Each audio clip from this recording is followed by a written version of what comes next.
Quem sabe esse ano de 2019 tenha sido bem difícil para você ou para alguns de vocês. Certamente foi um dos mais tensos e difíceis, desgastantes para a minha vida ministerial, causando muitos dias de lágrimas, exaustão física e emocional. E é justamente nesse tempo de oposições, de adversidades e tribulações que nós precisamos tomar uma atitude. E qual é essa atitude principal que nós devemos ter? Nós precisamos olhar para Cristo, em 3 sentidos. No meio das oposições, das adversidades, nós devemos olhar para Cristo no sentido de que Ele reina, Ele é o soberano, Ele é Senhor. Nós devemos buscá-lo. Nós devemos olhar para Cristo também no sentido de lembrarmos que tudo existe para a glória dEle, tudo nós fazemos para a glória dEle. Se passamos muitas vezes por adversidades e oposições fazendo a obra dEle, lembremos que está valendo a pena, porque é para a glória dEle que o fazemos. Mas tem uma terceira questão, que é o que nós vamos fazer nessa noite. Nós precisamos, nessas horas, olhar para Cristo e aprendermos com o exemplo dEle. Observarmos como Ele enfrentou essas situações difíceis, como Ele superou as oposições e venceu esse mal. E tirarmos então as aplicações para a nossa vida, olhando para o Senhor, para o modelo dEle de existência, e então procurarmos seguir os seus passos, inclusive nessas lutas, nessas situações, quando sofremos oposições de qualquer espécie que seja. O capítulo 7 do Evangelho de João traz um dos registros de muitos momentos que Jesus passou sofrendo oposições. Em várias situações no ministério terreno de Jesus, Ele enfrentou opositores e adversidades. E Ele precisou, com coragem, enfrentar tudo isso para poder seguir em frente dentro do propósito de Deus para a vida dele, para que ele cumprisse o plano de Deus, que era a redenção da humanidade caída, pecadora. E para nós compreendermos um pouco melhor sobre esse tema e essa pregação, as lições que nós vamos tirar, é importante nós, de início, entendermos o contexto no qual o capítulo 7 se encontra. Se você recorda, no capítulo 6 de João, no contexto anterior ao capítulo 7, Jesus estava na Galileia, ao norte de Israel, e uma grande multidão o seguia. E ele fazia milagres. E um dos milagres que ele fizera em João 6 foi a multiplicação dos pães e peixes, alimentando cerca de 10.000 pessoas no mínimo naquele dia. E as pessoas estavam entusiasmadas com Jesus e queriam segui-lo aonde quer que ele fosse. Mas Jesus conhecia o coração daquele povo, e Jesus desvenda o que estava por trás da motivação daquela multidão em segui-lo, que era interesses pessoais. A multidão não estava motivada em seguir a Jesus por causa de quem Jesus era, por um compromisso sério com Jesus. A multidão não queria seguir Jesus porque reconhecia nele o Deus encarnado, o Filho de Deus, o Messias, o Cristo Salvador. A multidão não queria seguir Jesus como o Senhor de suas vidas.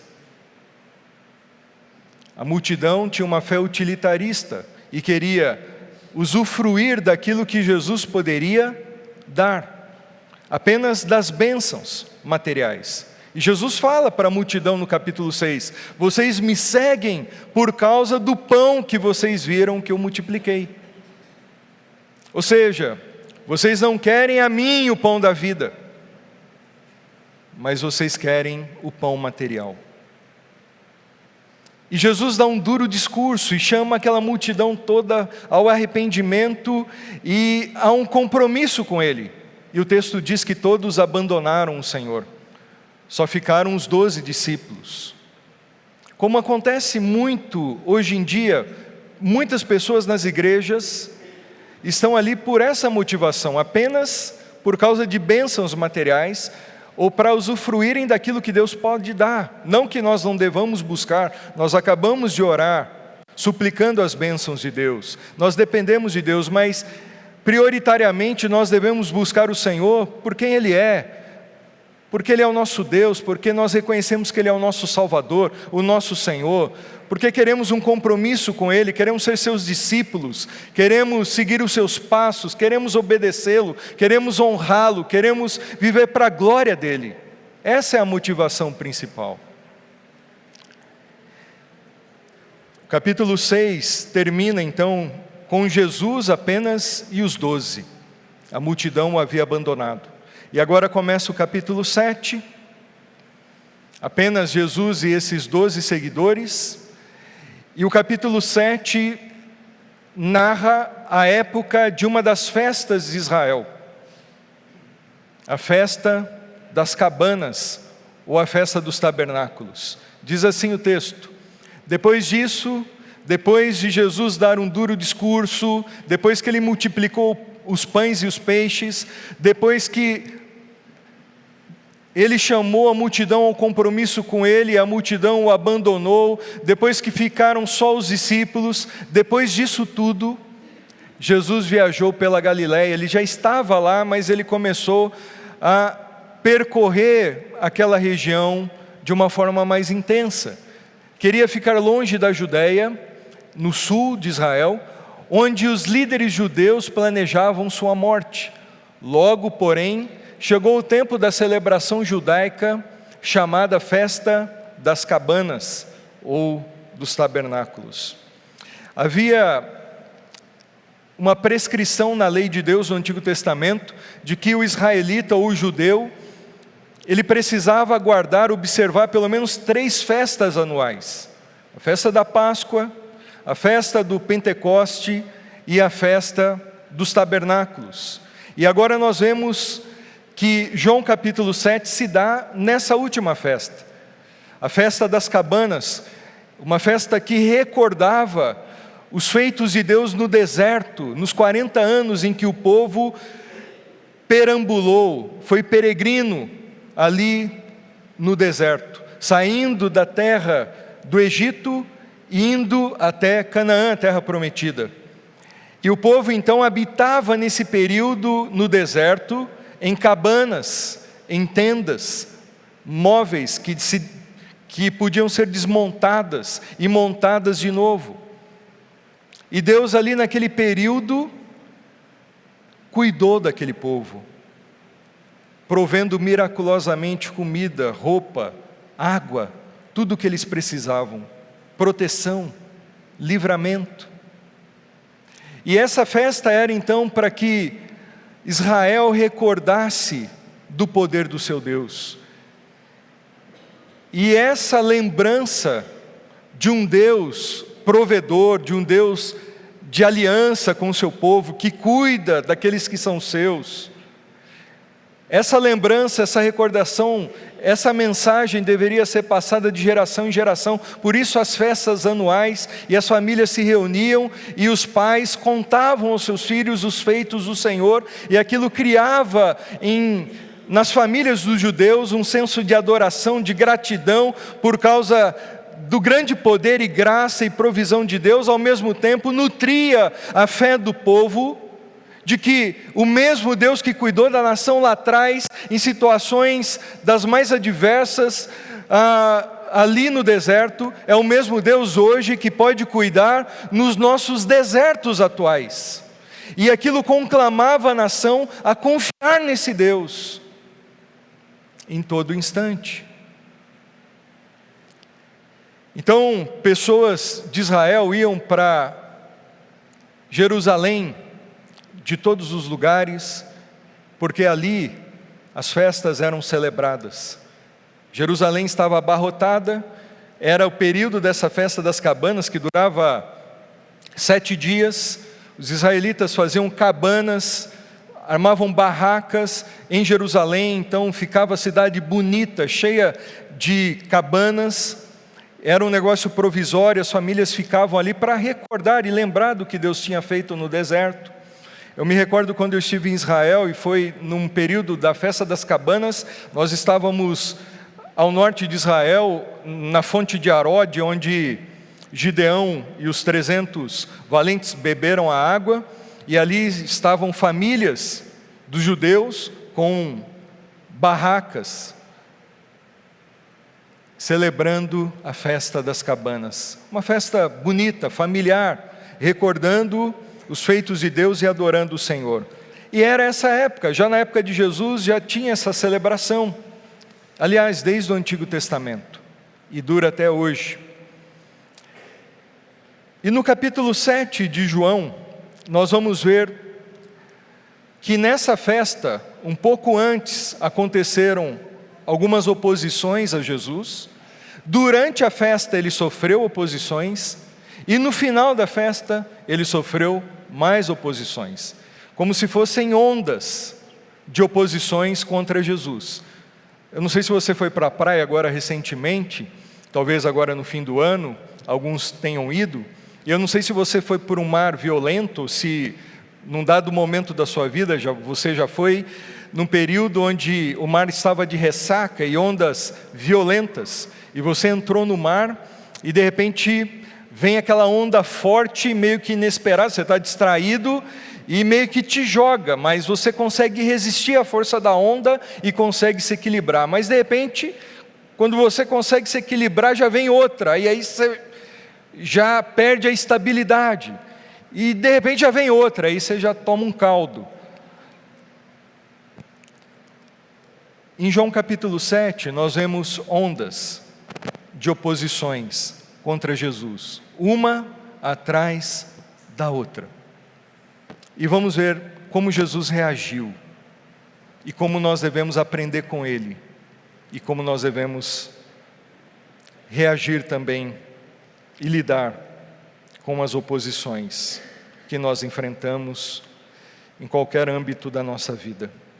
Em primeiro lugar, nós vamos ver que Jesus ele sofreu essa onda de oposição, pressão, e ele foi alvo de dúvidas.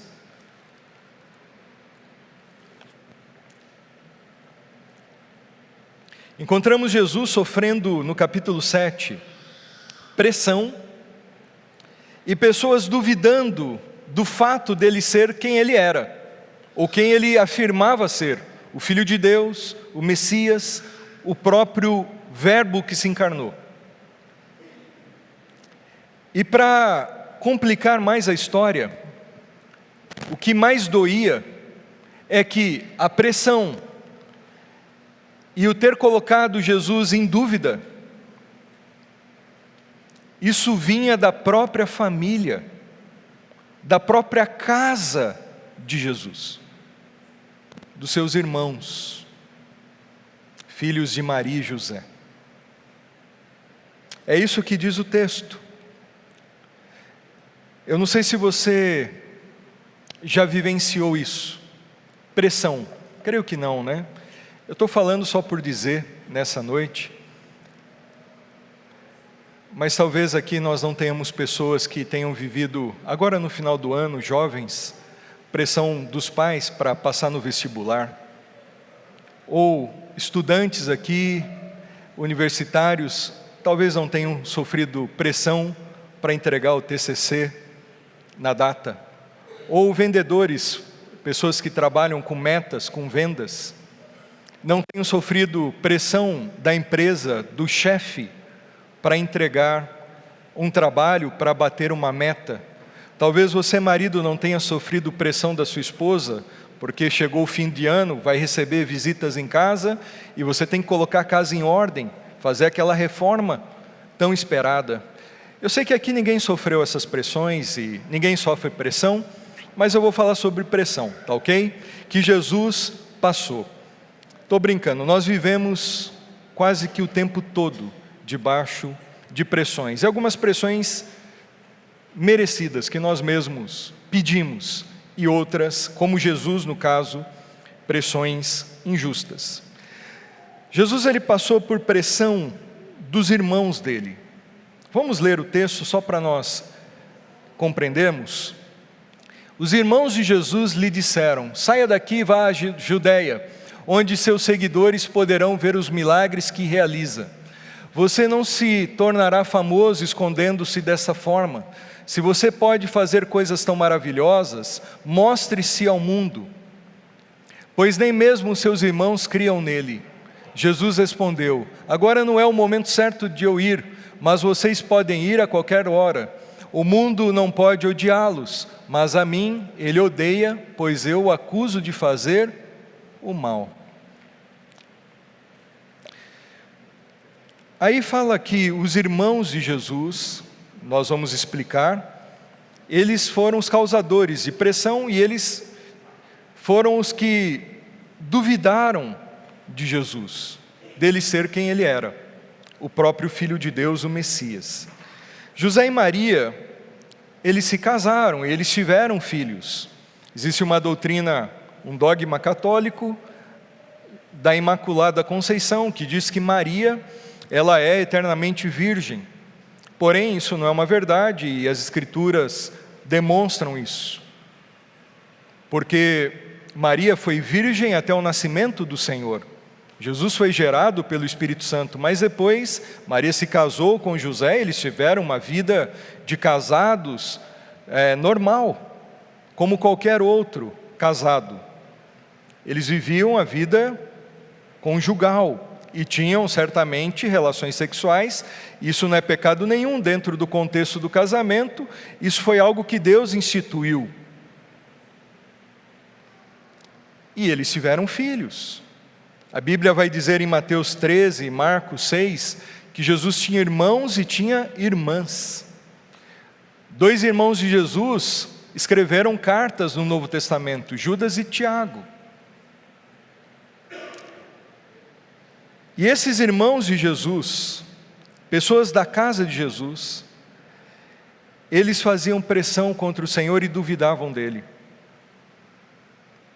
O versículo 5 é explícito porque ele diz que os seus irmãos não criam nele, duvidavam de que ele era o Salvador, o Filho de Deus. E a dureza do coração deles era tão grande, que a Bíblia vai dizer que, lá em Atos 1 e 1 Coríntios 15, alguns desses irmãos do Senhor, inclusive Tiago, eles se converteram depois da ressurreição do Senhor. O que demonstra a falência humana diante de Deus. Como o homem, de fato, como diz o apóstolo Paulo, está morto em seus delitos e pecados, e não pode corresponder a Deus, a menos que Deus faça um milagre no coração desse homem, trazendo uma nova disposição para Deus, trazendo um novo nascimento, um novo coração. Pois dentro da família, dentro da casa do próprio Deus, do próprio Messias, havia pessoas que não criam nele. Cegas, endurecidas pelo pecado. Mas graças a Deus, a graça os alcançou. E essa é uma palavra de motivação para nós também. Talvez nós temos pessoas aqui, eu sei que nós temos, que são sozinhas em casa. Nós temos pessoas aqui que são únicas no que diz respeito à salvação, à conversão dentro de sua família, dentro da sua casa. E sofrem muitas vezes e buscam a conversão dos seus familiares. E para alguns isso está demorando, ou dá a impressão que o tempo está passando e essas pessoas não vão se curvar aos pés do Senhor confessando como Salvador. Mas lembre-se de que você não é o único que sofre com isso. O próprio Jesus passou por isso. Mas lembre dele e busque a ele, porque ele sabe do seu coração, do seu sofrimento, do que você deseja, que é a conversão dos seus familiares. Ele passou por isso, ele pode interceder por você. E tem esperança, porque chegou o tempo de Deus na conversão dos familiares de Jesus. E creia que isso é possível também dentro da sua casa. Não perca a esperança e continue orando e falando do amor de Deus. Então a oposição a Jesus começara dentro da sua própria casa, quando seus próprios irmãos duvidavam dele, não criam nele, duvidavam que ele era quem de fato ele dizia ser, o Messias.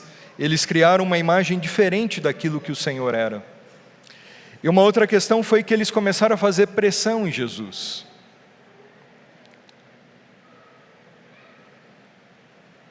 E a pressão era de que Jesus deveria ir logo para Jerusalém, se apresentar e começar a fazer milagres publicamente. E Jesus vai dizer para eles que não. Você está sofrendo pressão em relação a algo na sua vida? Talvez pressão de você ser precipitado, você agir por impulsividade, fora do tempo de Deus para as coisas.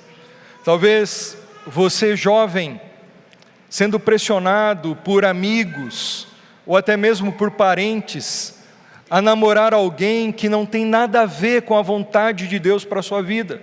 E não é tempo de Deus para a sua vida, mas por causa de pressões externas, você tem cedido talvez, sem querer saber se é de Deus ou não.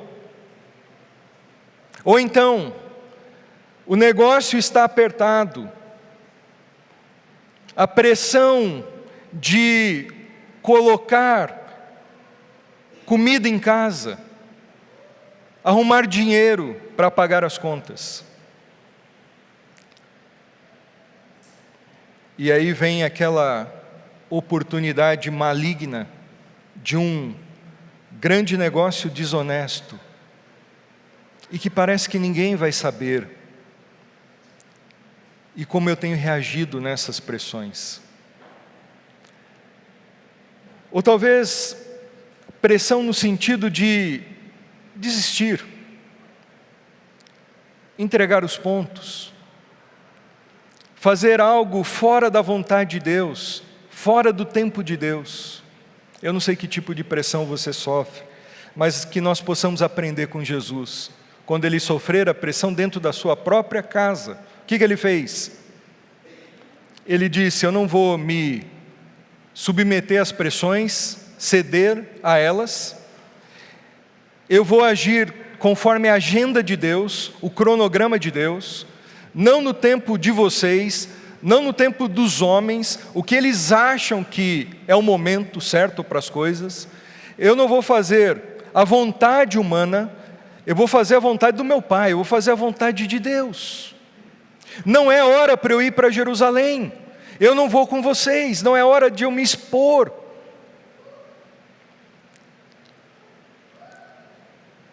Eu não cedo à pressão dos homens, eu faço de acordo com a agenda de Deus e que é a vontade do Senhor.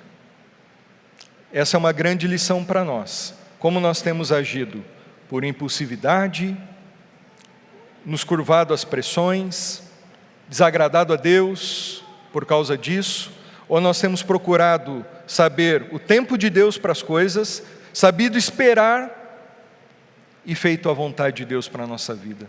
Não era a vontade de Deus que Jesus fosse naquela hora, naquele momento que os irmãos dele queriam, e nem que ele se expôs, que ele fosse ali alguém que abertamente expusesse a sua pessoa, a sua vida em público, porque não seria a hora dele morrer na festa dos tabernáculos, Não seria a hora dele cumprir o plano redentor de Deus na festa dos tabernáculos. Chegaria o tempo para isso, que seria numa outra festa, 6 meses depois, a festa da Páscoa. O Cordeiro de Deus seria imolado dentro do plano de Deus, morto na cruz, não na festa dos tabernáculos, mas na festa da Páscoa. Não era momento de se expor, não era tempo de Deus.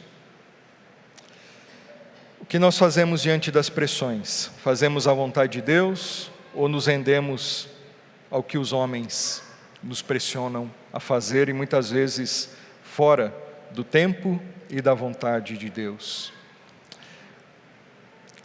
Uma outra oposição de Jesus. Ele sofrera ameaças constantes. Versículo 9, primeiro versículo 1 diz: depois disso Jesus viajou para Galiléia tal, e ele diz aqui o texto que os líderes judeus planejavam a sua morte. No versículo 19, Jesus mesmo pergunta, agora ele já está em Jerusalém na festa dos tabernáculos, e ele percebe aquele ambiente de oposição e de perseguição, aquela conspiração contra ele, e ele mesmo diz: então por que vocês procuram me matar? Nós vemos no versículo 25, que os judeus eles diziam: não é este o homem a quem procuram matar? Jesus ele sofrera, não só no final do seu ministério, quando de fato ele foi morto e crucificado, mas ao longo do seu ministério, em João capítulo 7, nós temos esse registro, ele sofrera ameaças, oposições e ameaças de morte. Jesus era uma ameaça para aqueles líderes judeus.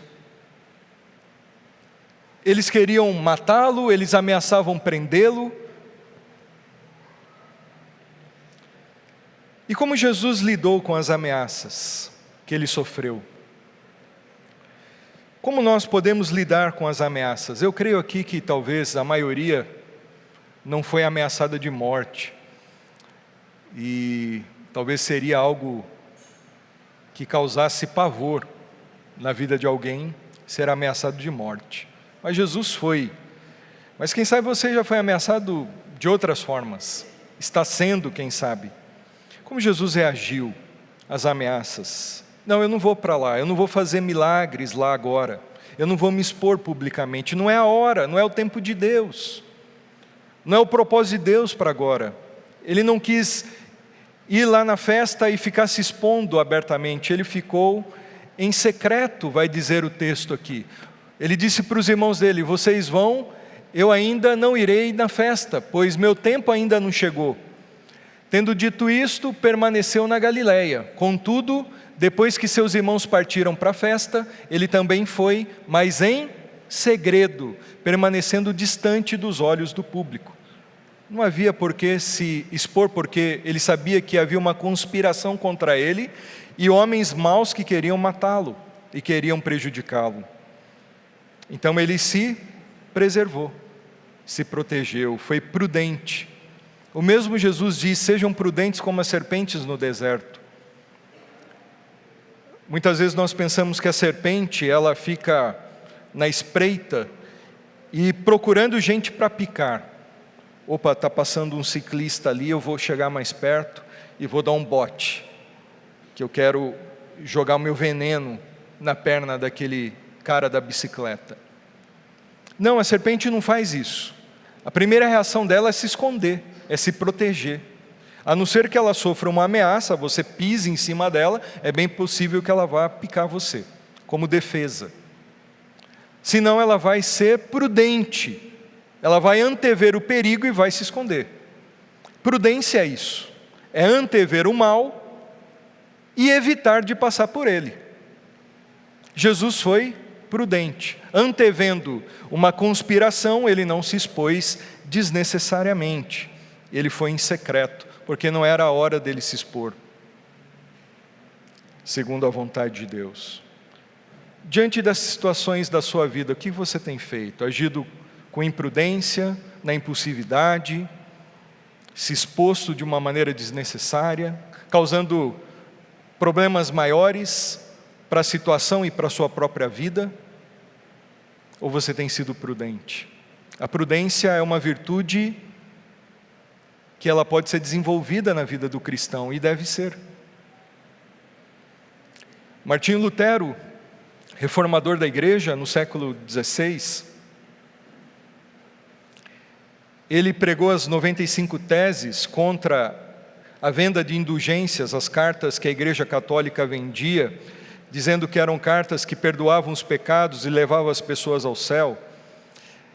Ele, combatendo isso com a Escritura, nas suas 95 teses, chamando as pessoas para a palavra e mostrando para as pessoas que a justificação era apenas pela fé em Cristo Jesus e não podia ser comprada, e não era por obras. Ele trouxe para a vida dele oposições, perseguições, adversários.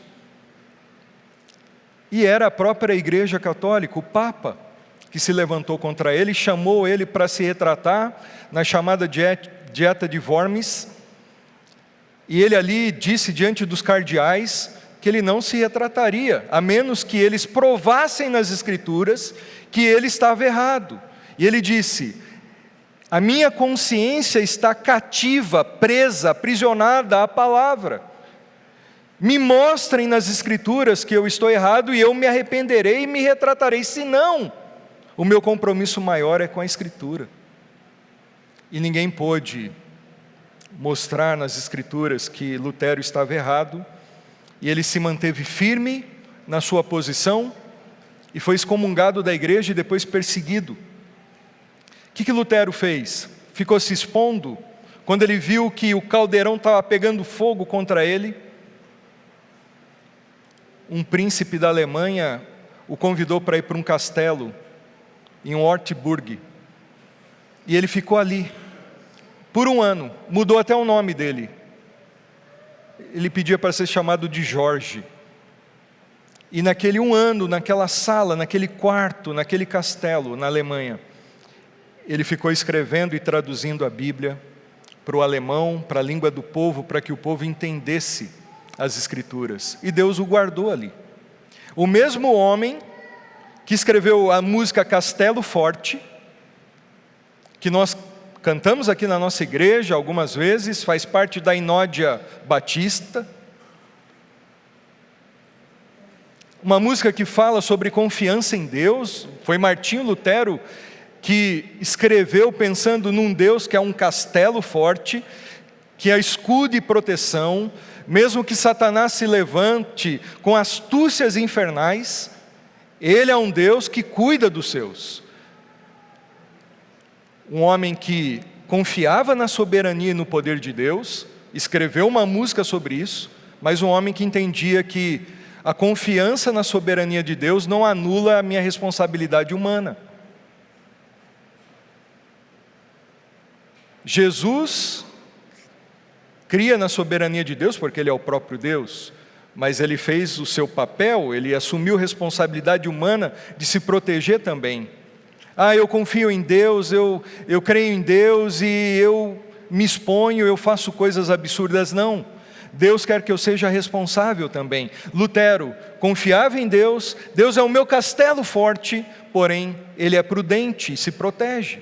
O apóstolo Paulo, um homem que confiava em Deus, mas quando ele foi preso e começou a apanhar, Paulo disse: parem com isso. Ele fez uso da sua cidadania romana. Ele disse: eu sou cidadão de Roma, eu não aceito isso. Ele usou de um benefício que ele tinha, que era ser cidadão romano. Ele deveria ser julgado decentemente, protegido por Roma, ao mesmo tempo que ele cria no Deus soberano. Davi, o homem de Deus, fugindo de Saul que queria matá-lo, se escondia nas cavernas, por exemplo na caverna de Adulão, onde ele escreve um salmo de confiança em Deus. Confiava em Deus, mas era prudente. O que nós temos feito? Confiado em Deus e agido com responsabilidade também? Isso em todas as áreas, na questão de ameaças, de oposições, temos nos exposto, temos complicado mais as coisas, temos ido para as redes sociais colocando coisas desnecessárias que só vão trazer mais complicações, temos agido impulsivamente, ou temos procurado nos cuidar? Nós vemos isso em Jesus, quanto mais deveríamos ver em nós essa atitude de, diante das ameaças, nós muitas vezes nos protegermos e confiarmos em Deus ao mesmo tempo. Jesus ele lidou também com ofensas ácidas. Eu não sei se você já foi ofendido esse ano, provavelmente sim. E eu também sei que talvez é muito provável que nós tenhamos ofendido alguém de alguma forma. Porque isso é muito comum acontecer. Não deveria, mas acontece, nós deveríamos acertar essas situações quando elas vierem a acontecer. No caso de Jesus, ele sofreu ofensas que nós não podemos nem nos comparar com ele. As nossas ofensas recebidas são fichinhas perto daquelas que Jesus sofrera ao longo do seu ministério terreno, até na cruz, quando o Salvador, o Deus encarnado, estava ali, sofrendo ofensas, blasfêmias dos judeus que estavam assistindo a ele ali. Mas no capítulo 7 de João, Jesus ele sofreu uma ofensa que talvez você nunca sofreu, e tomara que você não sofra, eu também espero, que foi essa daí. A multidão respondeu: você está possuído por demônio, você é um demônio, você é um endemoniado. Jesus estava ensinando, pregando na festa dos tabernáculos, e alguns das multidões ali disseram, ofendendo o Senhor: tu és alguém possesso por demônios.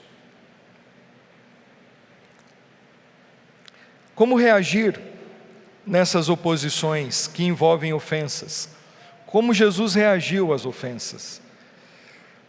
É um grande desafio para mim, e é um grande desafio para nós cristãos, porque nós não queremos agir como Jesus.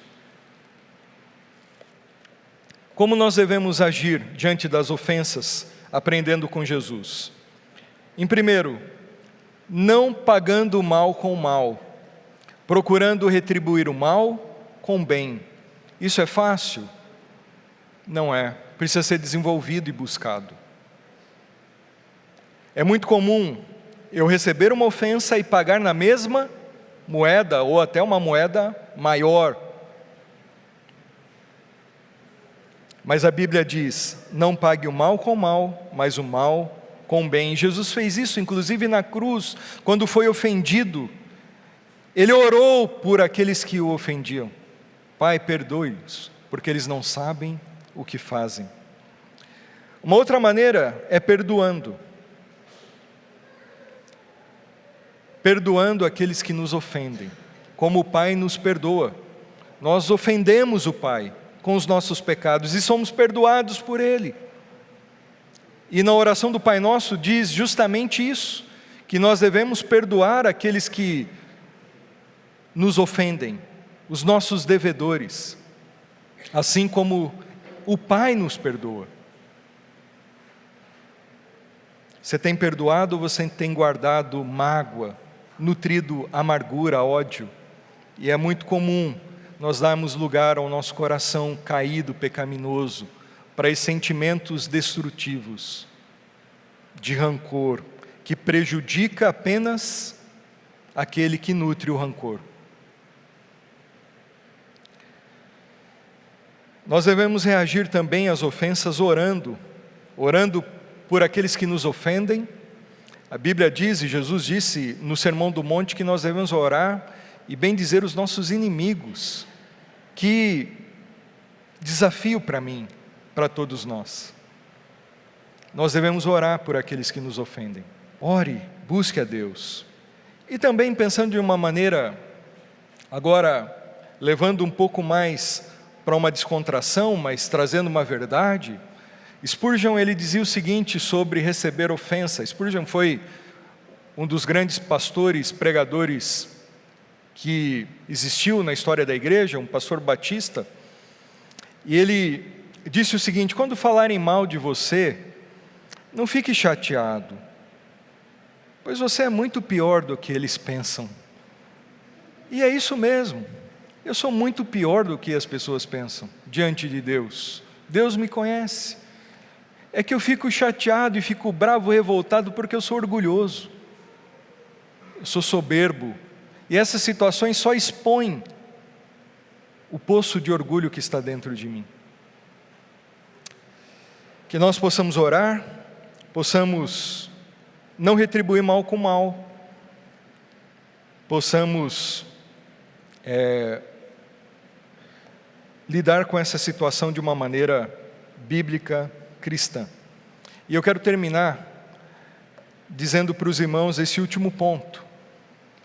Dentro das oposições que Jesus sofrera, ele também sofreu críticas infundadas e destrutivas. Eu creio que existam críticas construtivas, mas são poucas as críticas que são construtivas. Existem poucas pessoas interessadas, de fato, em fazerem críticas construtivas. Geralmente, pessoas que fazem críticas construtivas, elas são também pessoas que não chegam só nessa hora, são pessoas que chegam também em outras horas para te encorajar, para te elogiar, para destacar algo bom em você. Elas não chegam só para fazer uma crítica. Pessoas que têm o hábito de elogiar, pessoas que têm o hábito de encorajar constantemente, essas pessoas normalmente, quando elas vêm para fazer uma crítica, de fato, elas fazem críticas construtivas. Agora, existem pessoas que só chegam na hora da crítica, nunca na hora de um elogio, de um encorajamento. Não que nós devamos buscar e fazer coisas para recebermos elogios, porque a Bíblia diz que nós não devemos fazer isso. Nós somos provados pelos elogios que recebemos, se o nosso coração é orgulhoso ou não. Nós devemos fazer tudo para a glória de Deus. Mas, meus irmãos, também não é errado quando você não busca o elogio, mas alguém vem e destaca algo que você fez, mesmo fazendo para a glória de Deus, ressaltando algo de Deus na sua vida, um dom de Deus na sua vida. Você, lógico, repassa a glória para Deus, mas existem essas pessoas que encorajam. Agora, aquelas que vêm só para criticar, normalmente são críticas destrutivas, e muitas delas infundadas, sem fundamento, sem razão. E quais foram as motivações das pessoas que criticaram Jesus? Em primeiro lugar, a inveja. Do versículo 31 até o 32, vai dizer que o povo começou a dizer que Jesus poderia ser o Cristo, por conta daquilo que ele estava fazendo. As pessoas começaram a admirar o ensino de Jesus e não o ensino dos fariseus, que eram os sacerdotes, os que ensinavam, os mestres da lei. E a multidão começou a dizer, possivelmente, que Jesus fosse de fato o Cristo prometido no Antigo Testamento. Os fariseus foram possuídos de inveja e agiram dessa forma. Em João 7 também no final, quando crucificaram o Senhor. Jesus era uma ameaça real àqueles homens, aliás, a Jesus. A inveja, meus irmãos, de uma maneira simples, é querer ter o que o outro tem e eu não tenho, e não querer que o outro tenha aquilo que eu tenho.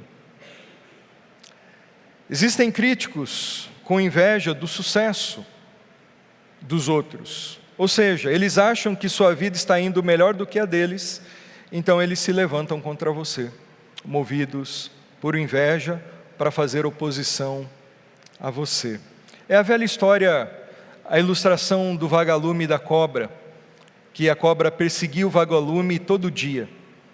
E aí chegou uma hora que o vagalume cansou de ser perseguido pela cobra, e o vagalume disse para a cobra: "Ô meu, por que você está me perseguindo? Eu não fiz nada para você. E a cobra responde para o vagalume: eu te persigo porque eu não suporto o teu brilho. Eu não suporto ver você brilhar. E muitas vezes pessoas perseguem, fazem oposição, críticas, por pura inveja. E os líderes religiosos de Israel eram movidos por inveja contra Jesus. Que nós possamos tomar cuidado com a inveja e fazermos críticas contra os outros por causa disso. E se estamos sendo criticados por inveja dos outros, que nós possamos nos manter firmes. Se eu estou fazendo a vontade de Deus, mesmo criticado de uma maneira infundada, injusta, de uma maneira destrutiva, se mantenha firme como Jesus. Uma outra causa de críticas infundadas e destrutivas é o legalismo. Aqueles líderes judeus em Israel, em João capítulo 7, eles eram legalistas. O que é o legalismo? O legalismo é ir além do que a Escritura diz para você fazer. O legalista, ele é aquele que criou um sistema mental de leis, de regras.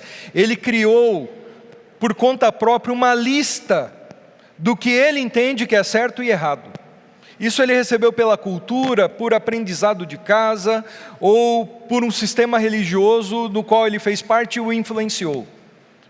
Então ele agora usa um óculos e ele enxerga tudo pela lente do seu sistema legalista. E ele é opressor. Ele é cruel com os outros. O legalista, ele é aquele que vai além da Escritura, do que o Evangelho diz. Ele pensa que é certo e errado aquilo que ele diz, mas muitas vezes, à luz da Escritura, não é. E o legalismo cria um peso nas costas das pessoas. E as pessoas não suportam algo que Deus não criou, algo que Deus não instituiu, algo que foi feito, estabelecido pelos homens, para afastar as pessoas do verdadeiro Evangelho, para criar nas pessoas apenas orgulho, soberba, ego inflado, porque o legalista, ele é aquele que é orgulhoso: eu cumpro a lista, eu não corto o cabelo, eu não depilo, eu uso saia, eu entendo que não colocar tal coisa na igreja é errado, é pecado. Nem está na Bíblia, mas ele cria essas listas, ele cria as leis, ele vai além da Escritura e ele oprime o povo, porque o povo não começa a aguentar mais, começa a ser sufocado por aquilo que Deus não instituiu. Jesus mesmo disse para os fariseus: olha, vocês colocam leis, vocês são legalistas, vocês colocam um fardo nas costas do povo e nem com um dedo vocês querem ajudar a carregar.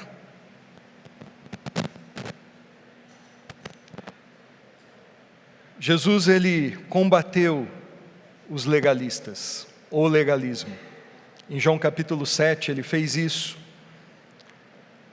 Existem duas coisas perigosas na igreja, quando eu digo igreja no sentido geral: o liberalismo moral, ou seja, uma graça barata, você se converteu, então você pode tudo, pode pecar, pode aprontar, pode fazer o que quiser, porque você é salvo e você não perde a salvação. Então, é aquela ideia de, agora beleza, vou ficar aprontando, porque eu sou salvo pela graça. Quem pensa assim não entendeu a graça de verdade. E um outro problema é o legalismo. É tirar os olhos do Evangelho, do que a Bíblia diz, e começar a criar leis e regras que não estão na Bíblia. E nós vemos isso acontecendo com os fariseus aqui, em relação à lei do sábado, que era uma lei do Antigo Testamento. Mas os religiosos, eles criaram mais de 30 itens de quebra do sábado, que Deus não criou. Um dos itens era o seguinte: você não pode cuspir no sábado no chão, porque você vai criar lama, você está trabalhando, você está criando barro, você está fazendo alguma coisa. Os mais radicais, eles diziam o seguinte: você não pode ir ao banheiro no sábado, defecar, porque o seu organismo estará trabalhando e você vai quebrar o sábado de Deus. Isso então era um peso para as pessoas. Eles acusavam em João capítulo 7, Jesus de ter curado um paralítico, que aconteceu lá no tanque de Betesda, no capítulo 5, e Jesus curou no sábado. E eles diziam: você quebra a lei do sábado, porque você curou um homem. Isso não está na lei, que curar um homem no sábado era quebrar a lei, pelo contrário, o sábado era para fazer o bem, era o próprio Deus, o Criador do sábado, que estava ali. E Jesus, ele combate o legalismo com a própria palavra de Deus, e é assim que a gente tem que combater o legalismo. Pessoas que estão indo além da Escritura, inventando moda, criando regras. Combata com a verdade, com a palavra de Deus. Seja intolerante com a intolerância dos legalistas. Jesus, ele diz aí o seguinte: olha, vocês circuncidam as crianças no 8º dia, mesmo que o 8º dia caia no sábado, e vocês não dizem que vocês estão quebrando a lei do sábado. Todo o menino deveria ser circuncidado, era uma marca da aliança, era uma lei de Deus, e às vezes caía no sábado, tinha que contar 8 dias depois do nascimento. E os fariseus faziam isso, os sacerdotes, tranquilamente. Jesus fala: vocês podem circuncidar no sábado, uma parte do corpo. Agora, eu curo um homem e coloco esse homem de pé, e eu estou quebrando o sábado, vocês estão sendo incoerentes. Jesus combate o legalismo daqueles homens que estavam fazendo críticas infundadas. E legalismo na igreja, em qualquer contexto, do legalismo virão críticas infundadas e destrutivas. E nós vamos combater o legalismo com o Evangelho da Graça, com a palavra de Deus, mostrando o que é de Deus e o que não é, o que realmente tem que ser e o que não tem que ser, segundo a Escritura. Quando você sofrer crítica por conta de legalista, vá na palavra, na verdade, e combata o legalismo com a verdade, como Jesus fez. Pessoas podem nos criticar por causa da desinformação, da ignorância sobre um tema ou sobre a Bíblia. Eu estou terminando aqui.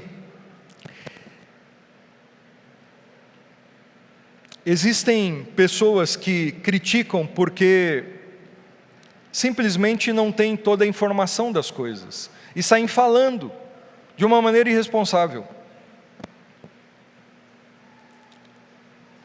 Nós temos aí no texto de João capítulo 7, essa situação. No versículo 26 até o versículo 27, pessoas estavam criticando Jesus porque não sabiam toda a informação acerca da pessoa de Jesus. Mas como pode ser esse homem? Sabemos de onde ele vem. Quando Cristo vier, ninguém saberá de onde ele é. Eles não tinham toda a informação bíblica, porque, segundo a Bíblia revela de onde o Cristo viria, que era de Belém. Mas essas pessoas estavam criticando a Cristo por uma falta de informação acerca dele. E depois, em outros textos também, no versículo 40 até o 43, aqui já eles falavam o seguinte: como pode o Cristo vir da Galileia? A Escritura não diz que o Cristo virá da descendência de Davi, da cidade de Belém, onde viveu Davi. Eles pensavam, porque eles não foram atrás da informação correta, que Jesus tinha nascido em Nazaré. Agora já é um outro momento dentro da festa. As pessoas diziam assim: mas ele está falando que ele é o Cristo, mas o Cristo não nasceria em Belém? Nós sabemos que ele é da Galileia. Então eles não tinham informação, eles não foram investigar, porque se eles fossem, eles saberiam que Jesus nasceu em Belém. Nós comemoramos o Natal agora e falamos sobre isso. Só que depois ele migrou para Nazaré, cresceu em Nazaré, na Galileia. Eles não tinham toda a informação, eles eram desinformados e começaram a criticar. E pessoas vão fazer isso com você. Elas vão criticar não tendo toda a informação. E nós devemos tomar cuidado também quando nós criticamos os outros, não tendo todas as informações, não ouvindo dois lados da história, não indo ver se é realmente o que estão dizendo. Eu corro o risco de cometer uma injustiça, uma maldade, quando eu faço críticas infundadas e destrutivas, sem ter informações baseadas na verdade. Eu sou leviano quando eu faço isso. Eu sou usado pelo demônio quando eu faço isso. Porque eu posso destruir a reputação de alguém, a vida de alguém.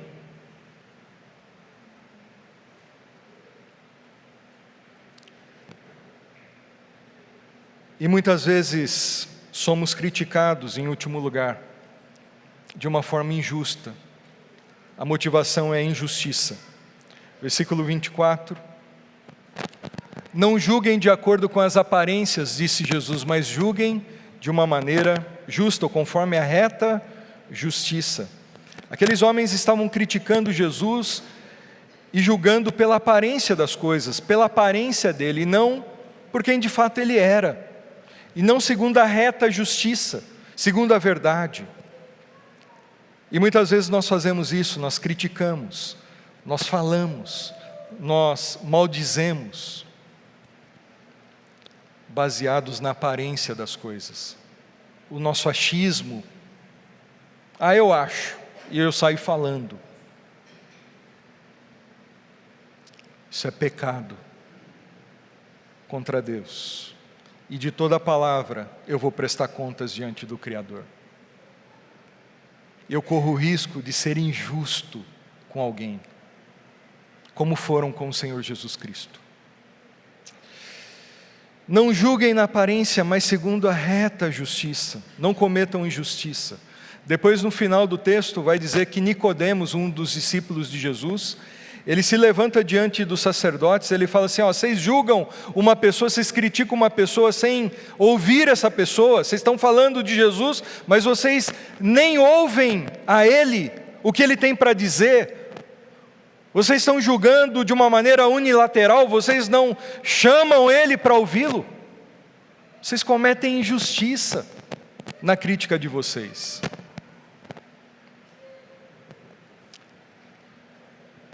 Jesus foi criticado por causa dessas coisas: inveja, legalismo, desinformação, injustiça, e nós também somos.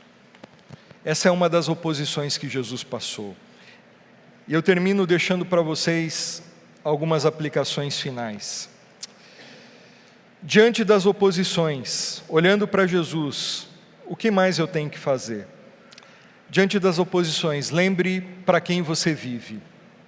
Você vive para Deus? Você está fazendo a vontade de Deus? Você está servindo a Deus? E as oposições estão vindo? Amém.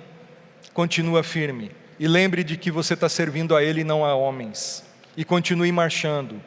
Jesus era assim, diante das oposições, nada deteve o Senhor e o plano de Deus na vida dele. Ele cumpriu o propósito de Deus, mesmo diante dos opositores. Lembre de que você faz tudo para a glória de Deus e não para a glória dos homens. Aquele que fala por si mesmo busca a sua própria glória, mas quem procura honrar aquele que o enviou diz a verdade e não mentiras. Faça para a glória, continue fazendo para a glória de Deus, mesmo que homens se levantem contra você. Lembre a quem você serve e para a glória de quem você faz. Não é para a nossa fama, não é para recebermos os aplausos humanos, mas é para a glória de Deus que nós fazemos. Continue firme, mesmo diante das oposições. Lembre também que Jesus é Deus. Nós somos mortais, pecadores e limitados. Se Ele passou por isso, nós também vamos passar. Mas nós temos um Senhor que pode se identificar conosco, ter compaixão de nós e interceder por nós nessa hora e nos sustentar. Fique firme na vontade de Deus para a sua vida, mesmo diante das oposições. Fique firme na palavra. E por último, fique firme na comunhão com Cristo. No final do texto, Jesus vai falar que Ele é a água da vida. Venham a mim, todos vocês que têm sede, tomem da água da vida. Que era o fim da festa dos tabernáculos, quando os sacerdotes iam lavar a escadaria do templo e derramavam uma água. E Jesus fala assim: olha, eu tenho uma água que vai trazer sustentação para a vida de vocês, vai saciar vocês, que é a salvação, é o Espírito Santo, vai dizer o texto. Então Jesus está falando de salvação, mas nós também poderíamos dizer que essa água da vida, que é a própria presença de Deus em nós, depois que nós somos salvos, nós precisamos nos abastecer, tomar dessa água todo dia, nos desertos da nossa vida de oposições, no calor da adversidade, nós precisamos da graça desse Jesus. Nós já estamos ligados nele, nós já somos dele, nós precisamos orar, nós precisamos ter comunhão com Ele, nós precisamos ouvi-lo, nós precisamos desfrutar dele, porque senão nós não teremos força para enfrentar as oposições.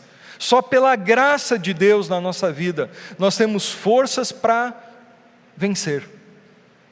Não adianta eu saber de todos esses passos e agir apenas com a minha força física, emocional, eu não vou suportar. Eu preciso de uma graça, eu preciso da água da vida, eu preciso da presença de Deus, eu preciso da força divina na minha vida. Isso está disponível todo dia na minha comunhão com o Senhor.